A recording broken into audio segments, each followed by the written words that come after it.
Hello everyone. आज की कहानी है सास का असाधारण जवाब। उनके हाथ से ट्रे छूटकर नीचे गिर जाती है। पैर लड़खड़ाकर 2 कदम पीछे हट जाते हैं। बड़ी मुश्किल से खुद को संभालती हैं और फिर खुशी से आंखों में आंसू आ गए और भागकर दरवाजे के पास आ गई और सामने खड़े व्यक्ति को देख गले लगा लिया। बेटा तुम, मैंने तुम्हें कहाँ नहीं ढूंढा और तुम मुझे इधर मिले। आशा नर्मदा काकी को देखकर अचंभित होती हुई पूछती है, क्या हुआ काकी, आपको मेरा दूल्हा पसंद तो आया है? हंसते हुए नर्मदा काकी कहती है, बेटा मैंने भगवान से मरने से पहले 2 इच्छाओं को पूरा करने के लिए कहा था, लेकिन मुझे नहीं पता था कि भगवान मेरी दोनों इच्छाएं एक साथ पूरी करेगा। आप यह क्या कह रही है काकी, मुझे कुछ समझ नहीं आ रहा। बेटा मैंने कहा था ना कि एक तो मेरी इच्छा अपनी बिटिया रानी को दुल्हन बनकर देखने की है और दूसरा मरने से पहले अपने बेटे को देखने की इच्छा है, और भगवान ने मेरी दोनों इच्छाएं इतनी जल्दी और एक साथ पूरी कर दी। इसकी तो मैंने कभी उम्मीद भी नहीं की थी। लेकिन उनकी खुशी ज्यादा देर तक नहीं ठहरती है।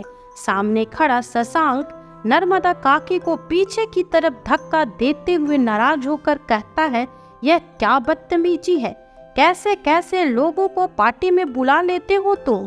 तुम्हारे घर के नौकर ऐसे हैं, किसी की भी आकर गले लग जाते हैं। अपने घर के नौकरों को तमीज नहीं सिखाई है। शशांक की ऐसी बातें सुनकर आशा कहती है, तुम ऐसी बातें मत करो। नर्मदा काकी हमारे घर के नौकर नहीं है। हमारे घर के सदस्य के सामने ही तुम नौकर कहकर उनका अपमान मत करो, और हमने उन्हें कभी नौकर नहीं माना है। बेटा तुम अपने माँ को पहचानने से इनकार कर रहे हो।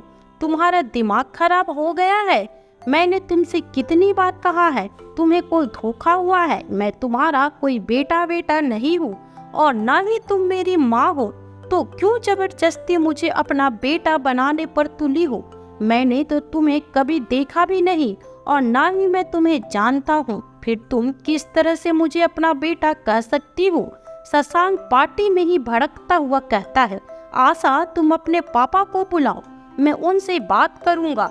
कैसे सिर फिरे लोगों को अपने घर पर नौकरी के लिए रख लेते हैं। मुझे इस तरह के लोग बिल्कुल भी पसंद नहीं है, जिनके शरीर से पसीने की बदबू और पहनावे से गांव की झलक नजर आती है। उनकी हिम्मत भी कैसे हुई मुझे अपना बेटा कहने की और मेरे गले लगने की। अभी के अभी इनको नौकरी से निकालो। आशा के पिताजी शशांक से माफी मांगते हुए कहते हैं, बेटा माफ कर दो, बुजुर्ग व्यक्ति है, उनसे गलती हो गई। बेचारी 10 साल से अपने बेटे से नहीं मिली है। 10 साल पहले अपने बेटे से बिछड़ गई थी और तब से अपने बेटे से मिलने की आस लगाए रहती है, और हर किसी में उन्हें अपना बेटा ही नजर आता है। शायद तुम में भी उन्हें अपने बेटे की झलक नजर आई होगी, इसलिए तुम्हें अपना बेटा कह दिया। तुम उनकी बातों पर ध्यान मत दो। सारे रिश्तेदार जो सगाई की पार्टी में शामिल होने आए थे, कुर्सी पर बैठे हुए इस नज़ारे को बड़े आश्चर्यचकित होकर देख रहे थे और कानाफूसी भी कर रहे थे। शशांक आशा के पिताजी से कहता है, आप ऐसे लोगों को नहीं जानती। यह गांव के लोग शहरों में आकर किसी को भी अपना बताने लगते हैं। इनको शहरों में रहने का कोई हक नहीं है। ये गांव के गंवार गांव में ही अच्छे लगते हैं। बेटे की कड़वी बातें सुनकर नर्मदा काकी को जो पल भर की खुशियां मिली थी, वह फिर से छू हो गई। वह अपने कदमों को पीछे हटाते हुए एक कोने में आकर फूट फूट कर रोने लगी। पूरी पार्टी का माहौल बड़ा ही गंभीर सा हो गया था। थोड़ी देर के लिए आशा भी अपने कमरे में आ गई और शशांक भी दूसरे कमरे में चला गया। आपस में बैठे हुए सभी लोग कानाफूसी करने लगे कि पता नहीं क्या बात है, क्या सच में शशांक इस घर के नौकर का बेटा है? अगर नहीं तो वह बूढ़ी औरत उसको अपना बेटा क्यों कह रही थी? कुछ तो है। अपने कमरे में बैठी आशा खिड़की के बाहर देखती है कि नर्मदा काकी बाहर बरामदे में एक प्लास्टिक की कुर्सी पर बैठी अपने साड़ी के पल्लू से लगातार आंसू को पोंछ रही है। उनके आंसू बंद होने के नाम ही नहीं ले रहे। नर्मदा काकी को इस तरह से रोता हुआ देखकर आशा से रहा नहीं गया। वह भागकर नर्मदा काकी के पास गई और बोली, काकी, क्या आप सच कह रही हो? शशांक आपका बेटा है? अगर वह आपका बेटा है तो उसने आपको पहचाना कैसे नहीं? आपको पहचानने से मना क्यों कर दिया? मैं आपको इतने सालों से जानती हूँ, किसी को पहचानने में आप ऐसी गलती कर नहीं सकती हैं। जरूर कोई बात है, आप सच सच बताइए, क्या शशांक आपका ही बेटा है? जब बेटे ने ही पहचानने से इनकार कर दिया तो नर्मदा काकी बात को बनाते हुए कहती है, नहीं बेटा, शशांक मेरा बेटा नहीं है। वह तो बस जैसा साहब ने कहा कि हर किसी में मुझे अपना बेटा नजर आता है, तो शशांक में भी मुझे अपना बेटा दिखाई दिया, इसलिए उसे अपना बेटा कह दिया और कुछ नहीं। अगर कुछ और नहीं है तो आप इतना रो क्यों रही हैं? अभी तक मैंने आपको कभी इतना रोते हुए नहीं देखा। नहीं बिटिया, ऐसी कोई बात नहीं है। जाओ, तुम आराम से अपनी सगाई करो, मेरी तरफ ध्यान मत दो। आशा नर्मदा काकी का हाथ अपने सर पर रखकर कसम दिलाते हुए कहती है, काकी, आपको मेरी कसम है, सच सच बताना होगा, कुछ तो बात है। क्या शशांक सच में आपका बेटा है? हड़बड़ाते हुए नर्मदा जी आशा के सर से अपना हाथ हटा लेती है और कहती है, क्यों बिटिया, अपना इतना अच्छा दिन खराब कर रही हो? जाओ, अपनी सगाई पर ध्यान दो। मेरा क्या है, जिंदगी के 4 दिन बचे हैं, वह भी कट जाएंगे। तुम अपनी जिंदगी में आगे बढ़ो और खुश रहो। मेरा आशीर्वाद हमेशा तुम्हारे साथ है। आशा की माँ आवाज देते हुए कहती है, अरे बेटा, शशांक आ गया है, सगाई का समय निकला जा रहा है, जल्दी से आ जाओ। उस समय तो आशा चली जाती है, लेकिन उसका दिल और दिमाग दोनों नर्मदा काकी की तरफ ही लगा हुआ है कि उन्होंने शशांक को अपना बेटा क्यों कहा और आज वो मुझे इतनी दुखी क्यों लग रही है। इतने दुखी तो मैंने उन्हें आज से पहले कभी नहीं देखा। इधर कोने में बैठी हुई नर्मदा काकी, जो बड़े ही उत्साह से सगाई की तैयारी कर रही थी, अब उनका उत्साह ठंडा हो गया। उधर ही कुर्सी पर बैठी बैठी वह अपनी पुरानी यादों में खो गई। कितनी मेहनत से उन्होंने अपने बेटे को पढ़ाया लिखाया था। आखिर था ही क्या हमारे पास? एक कमरे का पूरा घर था जिसमें हम दोनों पति पत्नी और मेरा बेटा शशांक रहा करते थे। शादी के 4 साल बाद बहुत मिन्नतें करने के बाद मुझे बेटा पैदा हुआ था। पूरी बस्ती में मैंने मिठाई बंटवाए थे। धीरे धीरे बेटा बड़ा होने लगा। मेरे छोटे से घर के पास में ही बड़ी बड़ी महल समान घर बने हुए थे, जिनके घरों में मैं झाड़ू पोछा और बर्तन धोने का काम करती थी और मेरे पति भी सब्जी का ठेला लगाते थे, गली गली सब्जी बेचने जाते थे। हम दोनों जितना कमाते उसका आधे से भी ज्यादा पैसा तो अपने बेटे के पढ़ने में खर्च कर देते थे, क्योंकि हम दोनों पति पत्नी की हार्दिक इच्छा थी कि हमने तो यह झुग्गी झोपड़ी वाले एक कमरे की जिंदगी बिता ली, लेकिन अपने बेटे को हम झुग्गी झोपड़ी में नहीं रहने देंगे। अच्छे से पढ़ाएंगे लिखाएंगे, बड़ा अफसर बनाएंगे, नौकरी करवाएंगे, तो हमारे बेटे की जिंदगी सुकून वाली होगी। और फिर जब बेटा नौकरी करने लगेगा तो बुढ़ापे पर हम दोनों को भी आराम मिलेगा। अभी तो हम दोनों के शरीर में शक्ति है तो कितनी भी मेहनत कर लेंगे, लेकिन बुढ़ापे पर आराम से रहेंगे। शशांक पढ़ने में भी होशियार था, इसलिए राज्य सरकार की ओर से उसे छात्रवृत्ति मिली, जिससे वह आगे बढ़ता चला गया और पढ़ाई करता चला गया। 12वीं तक की पढ़ाई उसने गांव में ही रहकर करी थी, लेकिन जब आगे के कॉलेज की पढ़ाई करने के लिए वो बड़े शहर में गया और उधर हॉस्टल में जब अपने दोस्तों के साथ रहा तो उसकी दुनिया ही बदल गई। गांव का जीवन और शहर के जीवन में बहुत अंतर था। कहाँ एक कमरे की झुग्गी झोपड़ी की जिंदगी और कहाँ शहरों का खुलापन। दोस्तों के साथ खुलकर बातें करना। शशांक के कमरे में जो उसके 2 रूममेट लड़के रहते थे वो बड़े ही अमीर बाप के बेटे थे। उनके पास महंगे महंगे कपड़े, महंगे स्मार्टफोन और जूते होते थे। ऐसे में इतने महंगे जूते और कपड़े तो शशांक ने अपनी जिंदगी में कभी नहीं देखे थे। उनके पास पैसों की कोई कमी नहीं थी। पर्स में पैसे भरे होते, एटीएम कार्ड भी उनके पास रखे होते। पहली बार कॉलेज पहुंचकर शशांक ने एटीएम कार्ड देखा था। उससे पहले तो जू की झोपड़ी में उसने सिर्फ 100-50 के और ज्यादा से ज्यादा 500 के नोट ही खर्च करने को मिलते थे। अपने दोस्तों की अमीरी को देखकर शशांक लगने लगा था कि अगर वो अपने घर की परिस्थितियों को दोस्तों के सामने बताएगा तो सभी दोस्त उसका मजाक उड़ाएंगे, उसकी पूरी कॉलेज में खिल्ली उड़ाएंगे। इसलिए वह भी दोस्तों के साथ लंबी लंबी हाँकने लगा और अपने दोस्तों को झूठ मूठ का बताया कि उसके माता पिता का बहुत बड़ा बिजनेस है जहां वो लाखों रुपए कमाता है। अगर में किसी चीज की कमी नहीं है, उसका बहुत बड़ा घर शहर में बना हुआ है। झूठ तो बोल दिया, लेकिन अब झूठ को सच साबित करने के लिए 10 झूठ और भी बोलने पड़ते हैं। अब शशांक घर पर अपने माता पिता को फोन करके परेशान करने लगा। फोन भी चुपके से करता था क्योंकि उसके पास एक छोटा सा नोकिया का फोन था जो अपने दोस्तों से छुपा कर रखता था। जब भी फोन करता तो अपने माता पिता से कभी कहता कि मुझे 10,000 भेज दो, जरूरत है, तो कभी 15,000 भेज दो, कॉलेज की फीस भरनी है, तो कभी बुक्स लेने के नाम पर पैसे मांगता था।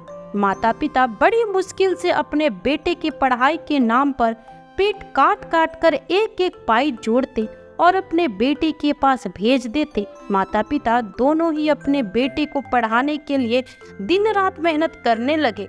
नर्मदा जी पूरे दिन दूसरों के घरों में काम करती, झाड़ू पोछा करती, बर्तन धोती और रात में आकर माता की चुनरी बनाने का काम करती। और उनके पति भी दिन भर सब्जियां बेचते और रात में नर्मदा जी के साथ चुनरी पैक करवाने में उनकी सहायता करते, जिससे ज्यादा से ज्यादा पैसे कमाकर अपने बेटे को शहर में पढ़ाई के लिए भेज सके। लेकिन उन्हें तो इस बात का अंदाजा ही नहीं था कि बेटा शहर में पढ़ाई के साथ साथ घमंडी भी होता जा रहा है। अपने माँ बाप उसे गांव के गंवार लगने लगे थे। उसने अपने दोस्तों के सामने और पूरे कॉलेज में झूठ की एक दुनिया बना रखी है। एक दिन दिवाली पर उसके पिता कहते हैं, बेटा बहुत दिनों से तबीयत ठीक नहीं है, तुम्हें देखने का बहुत मन हो रहा है।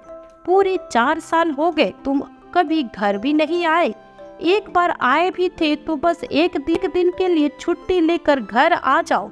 मेरी तबीयत बिल्कुल भी ठीक नहीं है, तुम्हें देखने का बहुत मन है।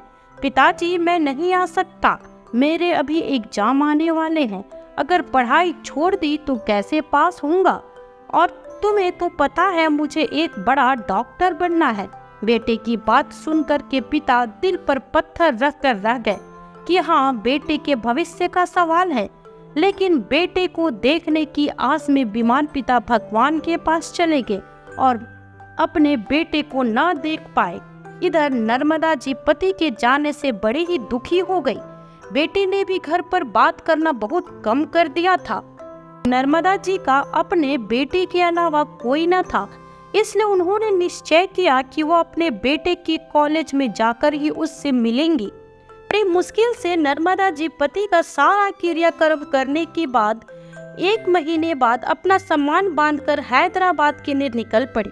हैदराबाद जैसे बड़े शहर में बड़ी मुश्किल से अपने बेटे का कॉलेज का पता मिला। जैसे ही वह कॉलेज के अंदर गई तो सिक्योरिटी वाले उन्हें रोक लिया। बहुत मिन्नतें करने के बाद अंदर जाने दिया तो देखा बेटा कैंटीन में अपने दोस्तों के साथ बैठा हुआ है। नर्मदा जी बेटे के पास गई और कहती है, बेटा तुमने तो 2 महीने से फोन नहीं किया, यह भी नहीं पूछा कि पिता की तबीयत कैसी है।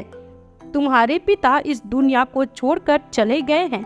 इतना कहकर बेटे का हाथ पकड़कर वह फूट फूट कर रोने लगी। आसपास बैठे हुए सभी दोस्त बड़े ही अचंभित होकर शशांक को देखने लगे। नर्मदा जी को सामने देखकर शशांक सक पका गया। उसे लगा कहीं ऐसा ना हो कि सारे दोस्तों के सामने उसकी गरीबी की पोल खुल जाए।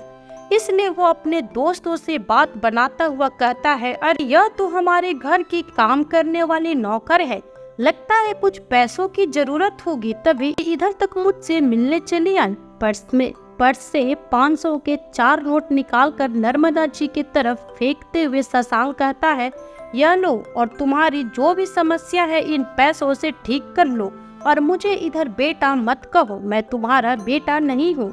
माना कि मेरे माता पिता तुम्हें अपना नौकर नहीं घर का सदस्य मानते हैं, लेकिन मैं तुम्हारा बेटा नहीं हूँ। इतना कहकर शशांक कैंटीन से अपने दोस्तों के साथ उठकर चला जाता है। बेचारी नर्मदा जी बेटे को ताकती रह जाती है। सभी दोस्त शशांक की तारीफ करते हैं, तू कितना दिलवाला है, अपने घर के नौकर को कितने सारे पैसे दे दिए, 1 मिनट भी नहीं सोचा। सच में तेरे माता पिता बहुत ही पैसे वाले हैं और तू भी बहुत अच्छा है जो गरीबों की मदद करता है। तभी दूसरा दोस्त कहता है, आज हम सब का कॉलेज में आखिरी दिन है, अब हम सब लोग अपने अपने काम धंधे पर लग जाएंगे, सब अलग अलग शहरों में चले जाएंगे और शशांक को हैदराबाद के ही बड़े अस्पताल में एक अच्छे पैकेज पे रख लिया है। इतना कह कर के सभी दोस्त अपने अपने घर के लिए निकल जाते हैं। वह दिन अपने बेटे से मिलने का आखिरी दिन था। मुझे नहीं पता था कि उस दिन मेरे बेटे का कॉलेज में आखिरी दिन है। अब वह कॉलेज में कभी नहीं आएगा और उसके बाद बेटा कौन से अस्पताल में डॉक्टर बन के रहता है, किस सोसाइटी में रहता है, मुझे कुछ भी पता नहीं था। कुर्सियों के नीचे गिरे हुए पैसे को समेटकर मुट्ठी में बंद करके नर्मदा जी दरवाजे के बाहर आकर फूट फूट कर रो रही है। इसी कॉलेज में पढ़ने वाली आशा की नज़र जब नर्मदा जी पर पड़ती है तो आशा पूछती है, क्या हुआ काकी, आप रो क्यों रही हो? नर्मदा जी अपनी सारी आप बीती आशा को बता देती है तो उसे उन पर बड़ी दया आती है। अपने घर ले आई और अपने माता पिता से कहा कि अब से यह हमारे घर में रहेंगी, उनको घर के काम करने भी आते हैं। आपको भी हमारे घर में एक हेल्पर की जरूरत थी तो क्यों ना हम नर्मदा काकी को ही रख लें, क्योंकि उन्हें हमारी जरूरत है और हमें भी उनकी जरूरत है। मम्मी पापा आशा की बात सुनकर खुश हो जाते हैं और कहते हैं, बेटा यह तो तुमने बहुत ही अच्छा किया है। आज से हम नर्मदा जी को अपने घर पर काम करने के लिए रख लेते हैं और बाहर वाला कमरा भी उनके लिए खाली कर देंगे, जिसमें वो अपना सारा सामान जमा लेंगी। वैसे भी हमारे घर में इतने सारे कमरे हैं, एक कमरा हम नर्मदा जी को दे देंगे। तभी नर्मदा काकी की कानों में आवाज पड़ती है, अरे नर्मदा काकी, जरा शरबत की ट्रे लेकर आना, उधर बैठे लोग शरबत मांग रहे हैं। इस आवाज के साथ ही नर्मदा काकी अतीत से वर्तमान में वापस आ गई। कांपते हाथों से ट्रे उठाई लेकिन उनसे चला न गया। भागकर कमरे में आ गई, एक पोटली से अपने और अपने पति की फोटो निकाली जिसमें उनके बेटे की भी फोटो थी। फोटो को सीने से लगाकर फूट फूट कर रोने लगी। इधर आशा को कुछ तो गड़बड़ लग रहा था। शशांक का बदला हुआ स्वभाव भी उसे बड़ा चुभ रहा था। अचानक से नर्मदा काकी के कमरे में आ गई और उनके हाथ से फोटो छीन लेती है। जब वह फोटो को देखती है तो दंग रह जाती है। यह क्या, यह तो सच में शशांक की माँ है और शशांक नर्मदा काकी का ही बेटा है। फिर शशांक ने इतना बड़ा झूठ क्यों बोला? काकी, यह तो शशांक है, मैंने उसके बचपन की फोटो देखी है, फिर उसने आपको पहचानने से इनकार क्यों किया? बहुत से सवाल आशा के दिमाग में उमड़ घुमड़ रहे थे। नर्मदा काकी आशा के गले लगकर फूट फूट कर रोती है। आशा हाथ पकड़कर कहती है, काकी आप मेरे साथ चलिए। नहीं बेटा, मैं जाकर क्या करूंगी? तुम्हारा होने वाला दूल्हा मुझे देखकर फिर से नाराज हो जाएगा। लेकिन आशा नहीं मानती है।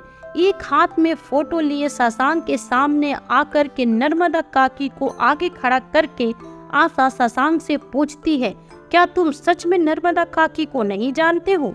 शशांक भड़कता हुआ कहता है, तुम्हारा दिमाग खराब हो गया है। इस तरह के गांव के गंवार लोगों से मैं बात भी नहीं करता हूँ।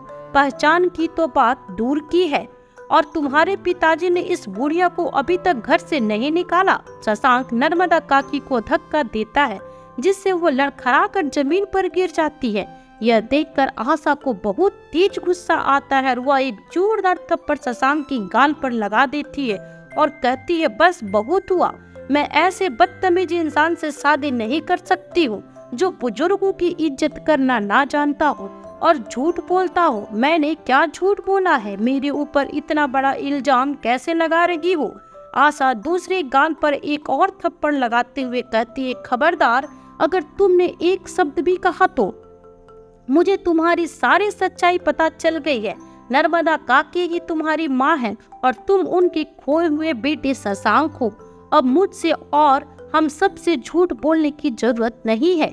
मुझे तुम्हारी सारी असलियत पता चल गई है। अपने हाथ में पकड़ी हुई वह फोटो आशा सबको दिखाती है और कहती है, यह देखो, यह नर्मदा काकी, उनके पति और शशांक का फोटो है।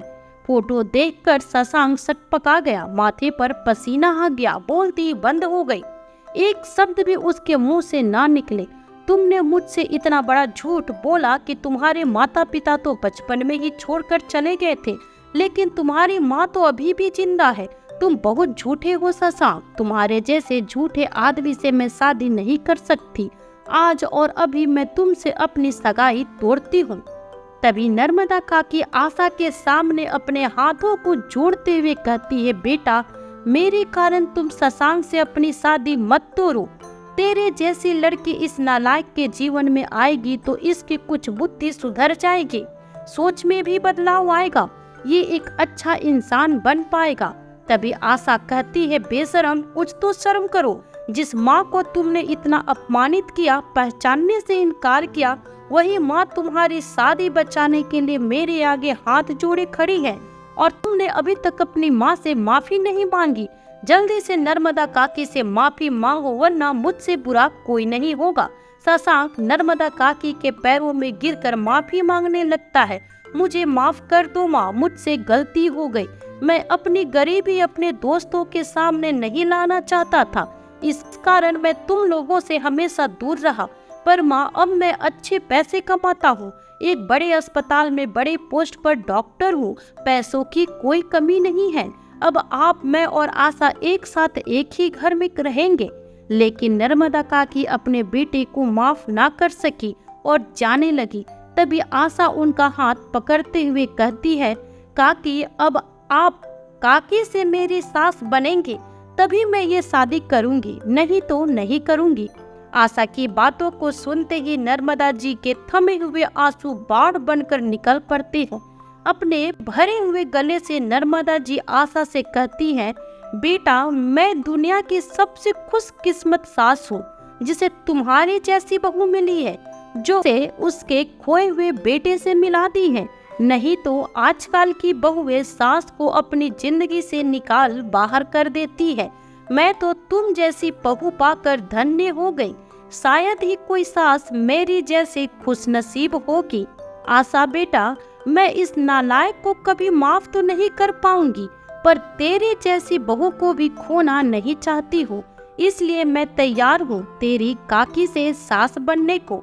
नर्मदा जी के असाधारण जवाब सुनते ही आशा ने उन्हें गले से लगा लिया। तो दोस्तों, कैसी लगी आपको आज की यह कहानी? कमेंट करके जरूर बताइएगा। साथ ही लाइक एंड शेयर करना बिल्कुल न भूलें। फिर मिलती हूँ आपसे न्यू वीडियो में एक नई कहानी के साथ। तब तक अपना ख्याल रखें और स्वस्थ रहें। Bye bye.